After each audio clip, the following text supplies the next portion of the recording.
Blessings to everyone. We all need wisdom during our troubles or when we go through suffering. So, when you think of suffering in the Bible, no other name other than Job comes first in the Old Testament. Let me read one verse. After all the disaster happened in Job's life, that happens in chapter 1 and 2. The last version of chapter 2, it says, Three friends came to meet Job.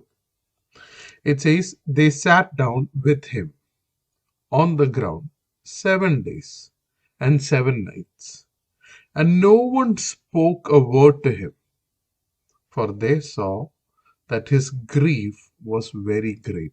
See, if you read this portion, it is very clear they genuinely came. Their heart was with Job. 7 days, you should think, they did not talk. They sat down. They're seeing a man, their friend, going through pain. But if you read after that in verse chapter 3, verse 1, Job starts talking. And then his friends felt obligated to answer that.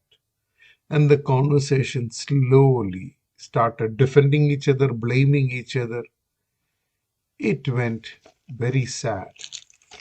And if you read, God's perspective about those conversations was like this. In chapter 42, it says, Now therefore, take yourself 7. He's telling to the friends.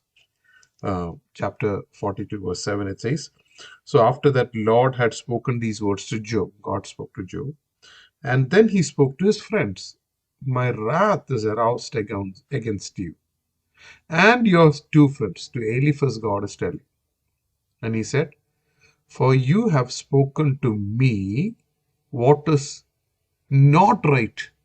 See what God is telling? You have spoken to me what is not right.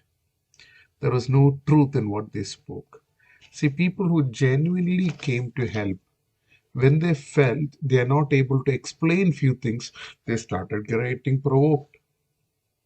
We need to be very, very, very careful when we speak, especially when we are seeing things which we don't like or what we are not able to explain. That's what happened to his friends.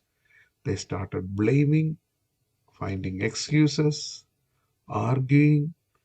And if you read the next few chapters, there are some very harsh words, harsh statements, harsh blaming that his friend system.